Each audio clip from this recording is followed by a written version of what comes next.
My country is quickly, the world is a mess.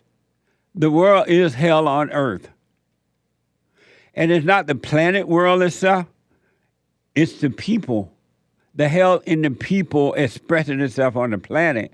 And not only is it destroying human beings, but it's also destroying the planet. Your hell is destroying the planet as well. Trash in the ocean. If I decide to take an ocean, jump in the ocean, ain't nobody business if I do. Trash, pot, it's just a mess. But it's inside the person / people. But my country is quickly becoming a socialist society, and I guess it's been in the making for a long time. Not I guess, apparently, ever since the 1800s and even before that, ever since human beings been on Earth. Nothing is new under the sun.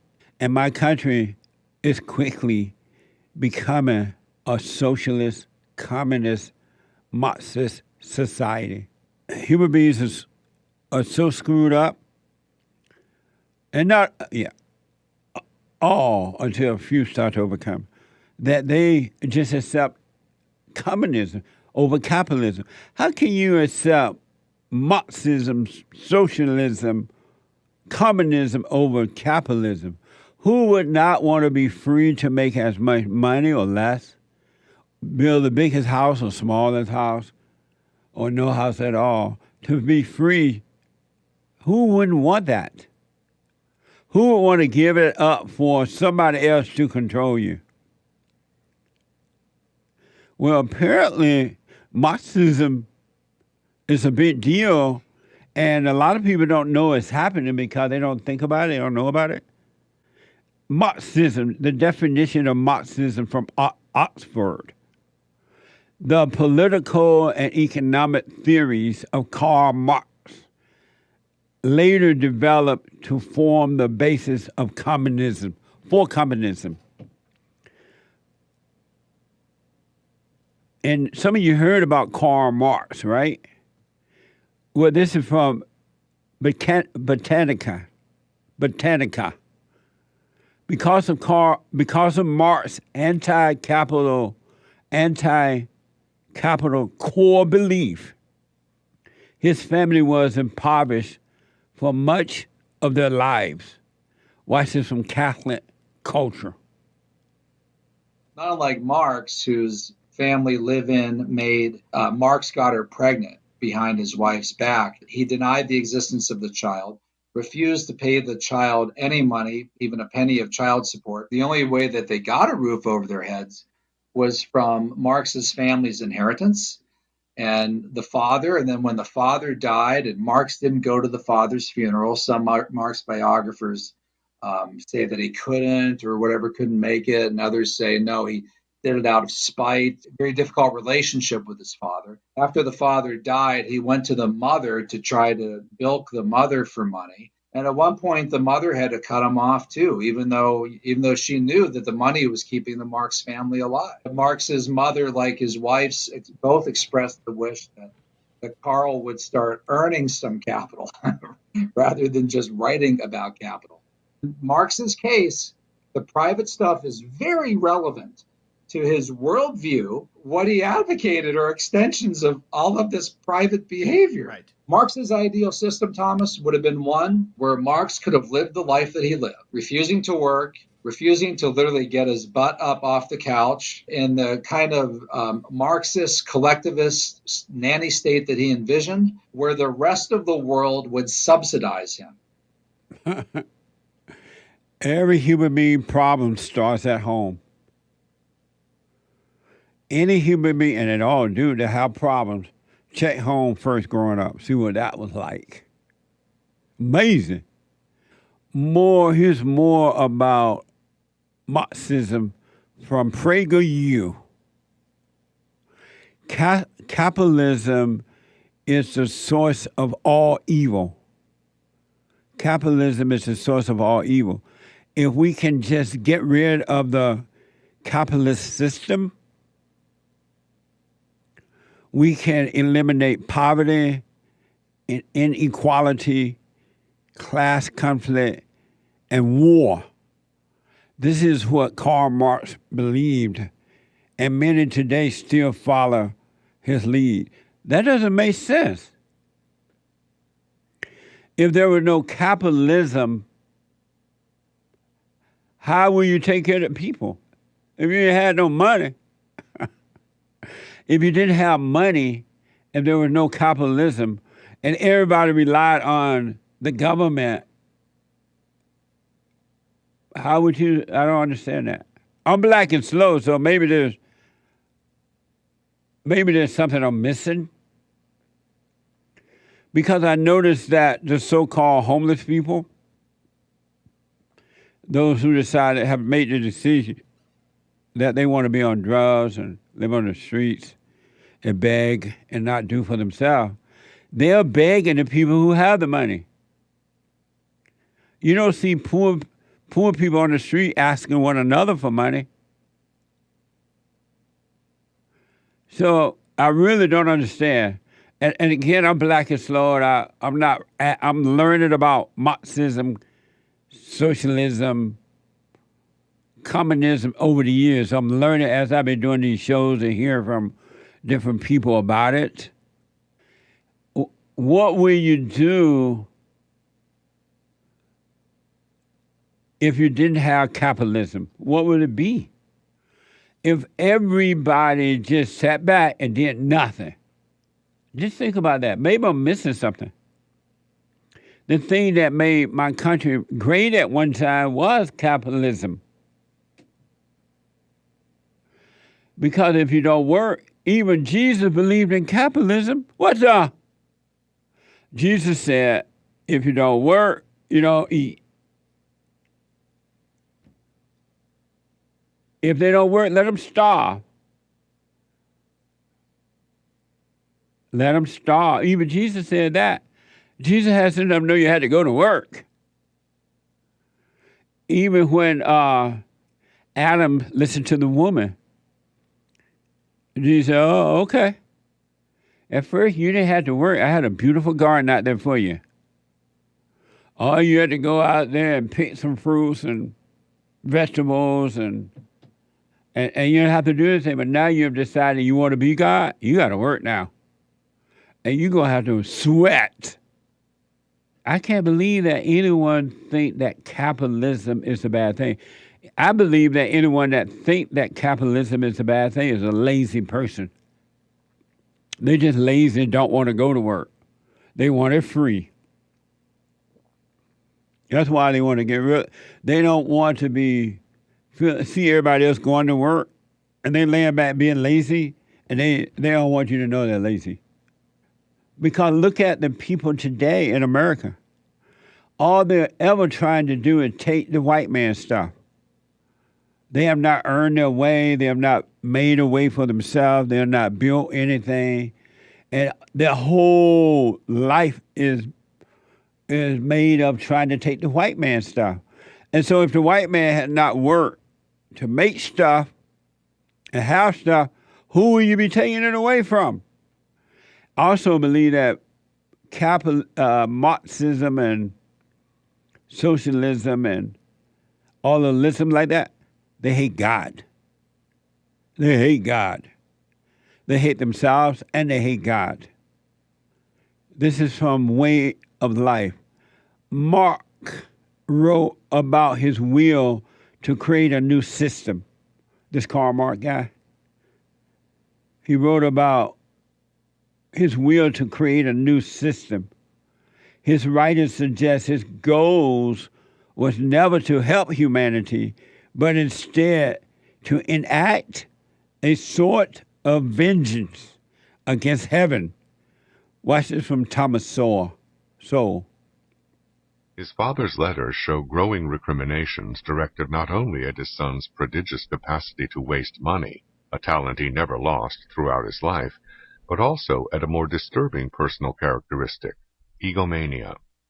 One of Marx's many poems at this period says, "Then I will wander godlike and victorious through the ruins of the world, and, giving my words an active force, I will feel equal to the Creator. With self-assured step he hammers the ground with his heels, and raises his arms in all fury to heaven, as though he wished to seize the celestial vault and lower it to earth. The themes of destruction, corruption, and savagery run through Marx's poems of this era. There was nothing political about these writings. He was simply, as one biographer said, a man with the peculiar faculty for relishing disaster. In short, Marx's angry apocalyptic visions existed before he discovered capitalism as the focus of such visions. Amazing. So it sounds like he hated God and he wanted to be God. It sounds that way to me.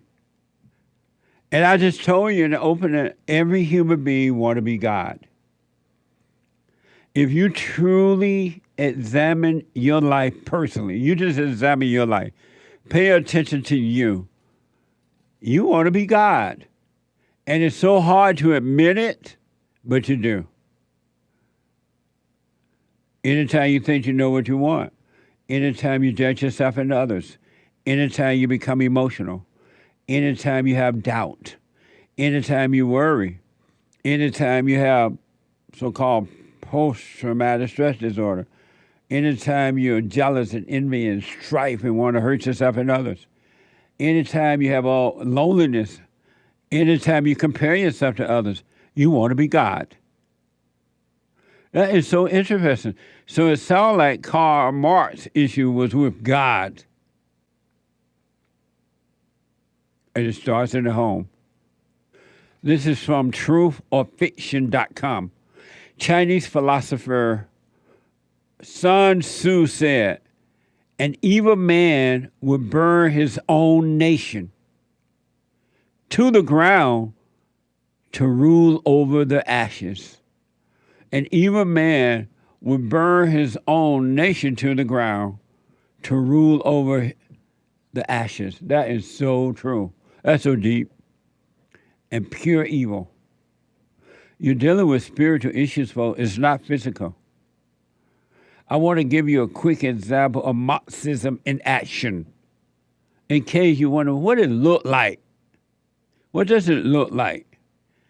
Here's an example of Marxism in action. Diversity, equity, and inclusion. This is from The Hill. Secretary of State Anthony Blinken has appointed a new chief diversity and inclusion officer at the State Department. Zakiel Johnson, Karl Johnson, co-founder of the Black Women Disrupt Initiative. The Black Women Disrupt Initiative. You know you're into the Karl Marx world now. And has an extensive background. So this woman is co-founder of Black Women Disrupt Initiative and has an extensive background in gender and racial equity. Watch this from X. We live and work within systems, and those systems are so deeply rooted in patriarchy, in colonialism, in racism, in otherism. I want Black women's voices to be heard. The culture of misogyny has allowed men to act without consequence, and it becomes part of what we believe is normal. In order to make any change, we've literally got to be about the work of dismantling that traditional structure at every juncture. But how do you do that and appear to be a get-along person or a good team worker? And, for some reason, there's also this very negative stereotype of feminists as being angry people who just don't smile and don't know how to have a good time. How is it that the government, the United States government, the educational system, they're able to find some of the worst, nasty, evil Black women you ever want to meet? Where are they finding them? They're not finding nice Black women. They're getting the devil. What? They know the dirty, nasty Black woman don't care. She destroy her own child. 888-7753-773. I'm being told they find them at the colleges and universities, maybe. Evidently, because every black woman I see in position now is evil to the core. No love at all. What a mess! You know what's interesting to me, as I was talking about this Karl Marx guy in the opening just now, and I showed you that black female, a perfect example of what Marxism is. Again, I'm wondering, and I know not for sure, but look like they're finding these evil black women out of these universities and colleges and things. Because it's not like you run into them every day. But I noticed that every black woman that's put into a decision making in government or the universities or whatever, not every, but most, they're like wicked. A hardcore wicked. Ain't playing around wicked. And they're deliberately being used to destroy America. Isn't that amazing? And so I was wondering, I was thinking that, wow, it's amazing how evil can bring so much destruction upon the earth. And evils tend to go undealt with. And it is allowed to reign and destroy the earth. I'm like, wow, that's interesting. It's like nothing is stopping it. Even though evil to good is no competition at all. Zero. Good doesn't even bother to fight with evil because there's nothing to fight with. But yet, it is allowed to destroy human beings upon this earth. Where it encourages you to destroy and you destroy yourself. Isn't that amazing? Where is the love? So Karl Marx was an interesting guy to me. He was wicked, according to everything I've learned. I remember Obama. I think Obama talked about, or during when he was in the so-called president, the Father Messiah. It would be. Did he say he read Karl Marx, or did he say he read it? Yeah, he. Yeah. Finish it. No, he admitted to reading Karl Marx in order to impress girls. Oh, what the? So according to Fox, thank you, Sean. According to Fox, former President Barack Obama admitted in his new memoir, A Promised Land, is what we call Promised Land, to reading Karl Marx and other authors in an attempt to impress girls. Oh, what the? That's from Fox. It's crazy that the battle is between good and evil. And in our fallen state, we think it's between one another. We literally believe it's between each other, and it's not. That is mind-blowing to me.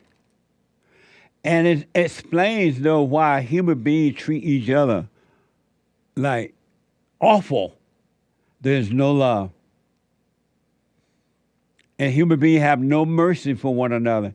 Not only do they not have mercy for themselves as individuals, they have none for their children, nobody, zero, husband and wife. The pain that husband and wife bring on each other is mind-blowing to me. It's mind-blowing. According to Wikipedia, Karl Marx married an older woman, 4 years older. What? Nah, he hated mama. What a mess. How come you don't pause? I know some people, men and women around the world, are starting to take a second look now. Like, what's really going on? What's wrong with me?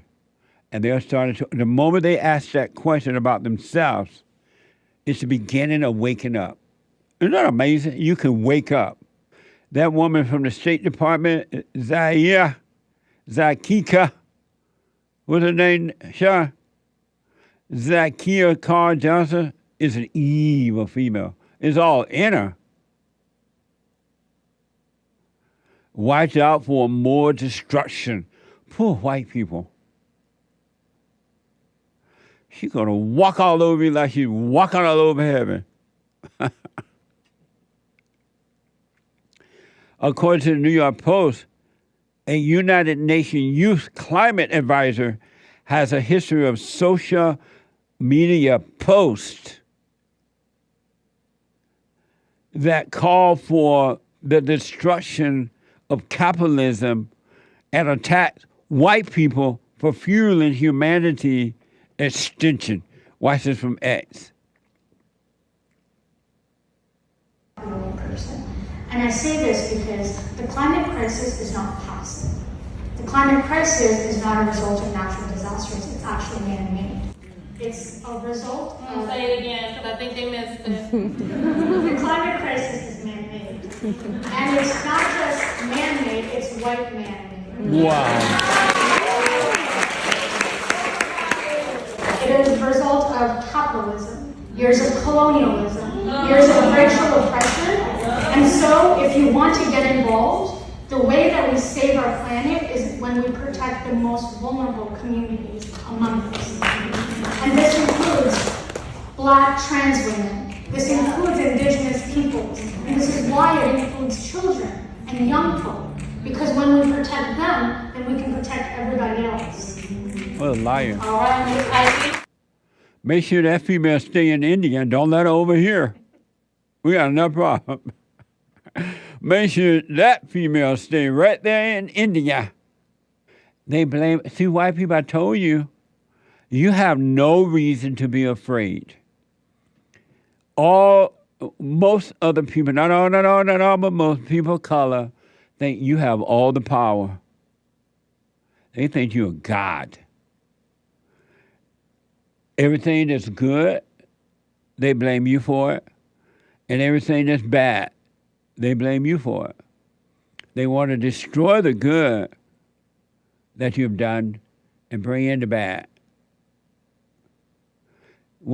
Y'all have no reason to be afraid, white people. In the eyes of most people of color, you are God.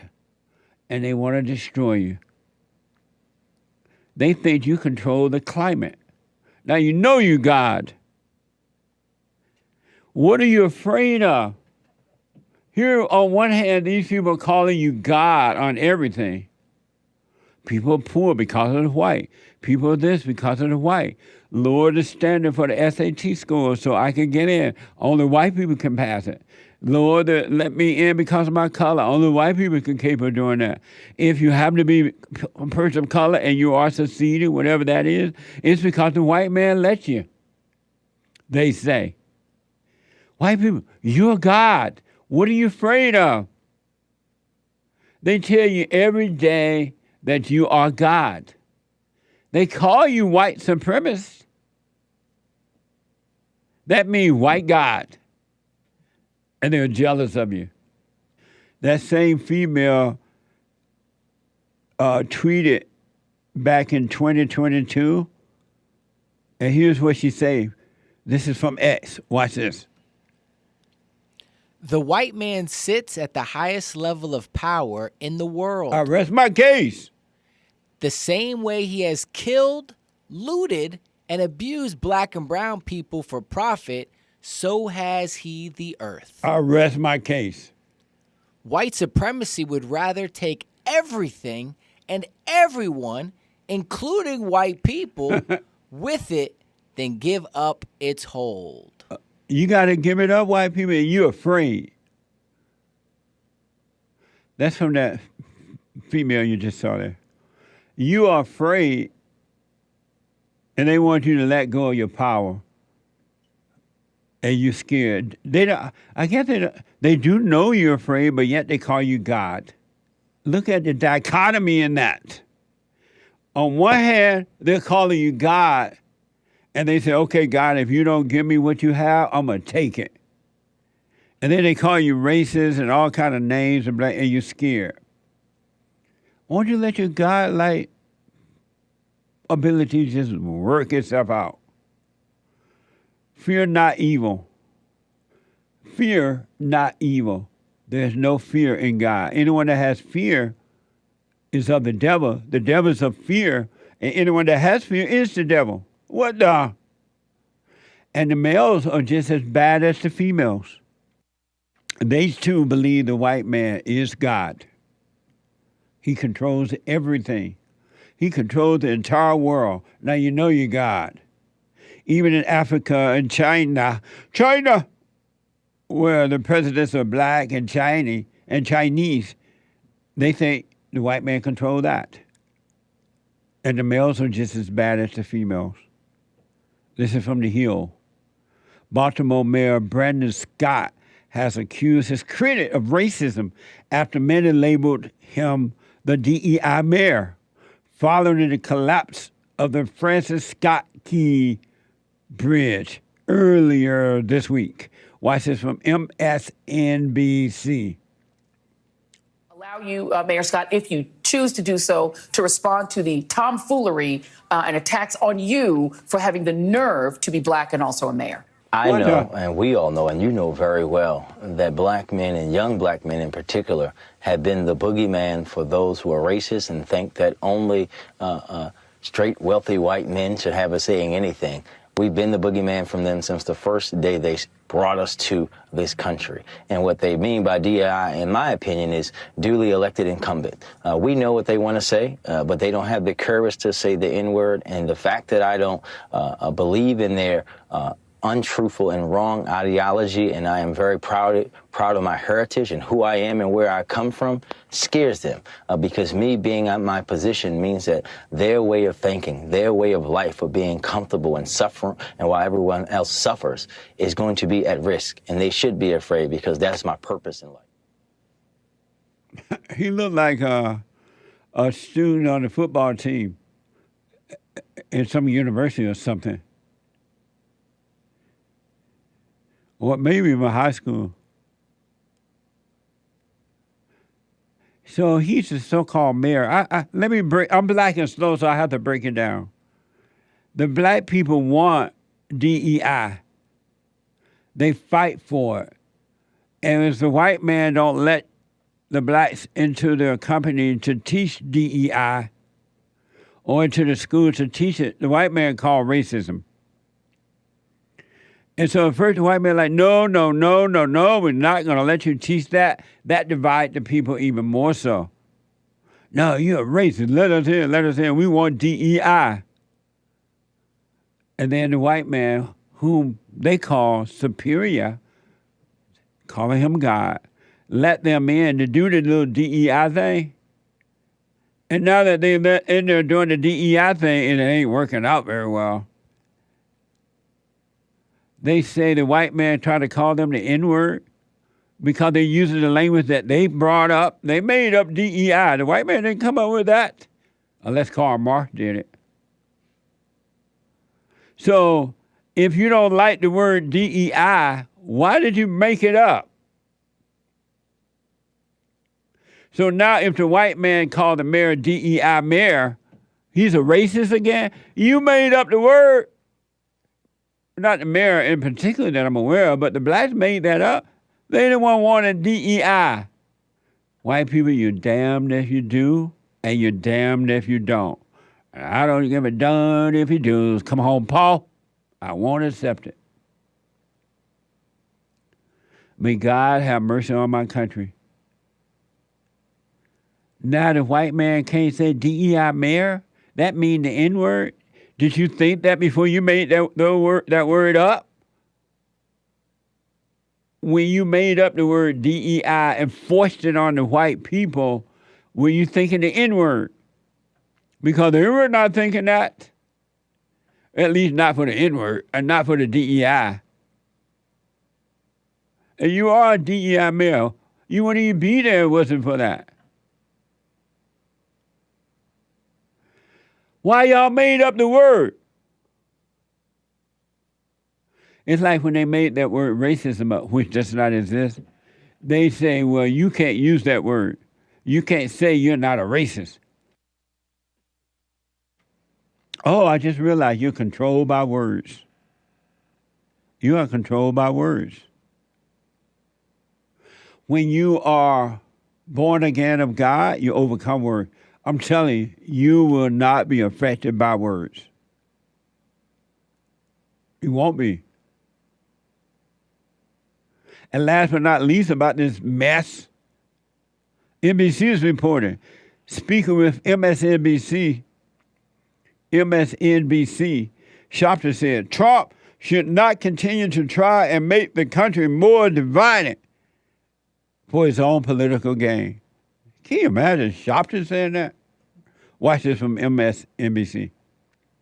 You just look at the fact that his Supreme Court, he appointed 3 of the 5 conservatives on the Supreme Court. Thank God. They have ended affirmative action. Right on. They have also did a real blow to the Voting Rights Act. So this is what Trumpism is to reverse everything that happened in the civil rights movement and go back to pre-1950 America. That's what he means by make America great again. That's what it was beautiful. He is basically a person committed to reversing civil and voting rights. And I think that when we look at the fact that all of these civil rights planks were put in place to correct racist behavior. By law, blacks couldn't have certain jobs. By law, we were slaves. By law, we were 3/5 of a man. All of that is what he's trying to bring us back to. Amazing. Has Shopton, and I'm just asking the question, career been about anything but that? Dividing the races for personal gain? I'm just asking you, Shopton. Amazing. But I understand it's a spiritual battle. And see how powerful you are, white people? You can turn the country back to the 1950s. I wish you would. It was so amazing back then. I was there. I was a witness to the amazement. White people say, you have the power to do that. Please turn the country back to 1950. Let's start over. Let's start over again with good. And the beautiful thing about life, your life is renewed every day. You can have a renewed life just like that, every moment. It's up to you. Stay in your misery and die in your misery or overcome your misery. It's up to you as an individual adult. As an adult. An adult, I think, start around 18, maybe 17, 18 and on up, early 20s.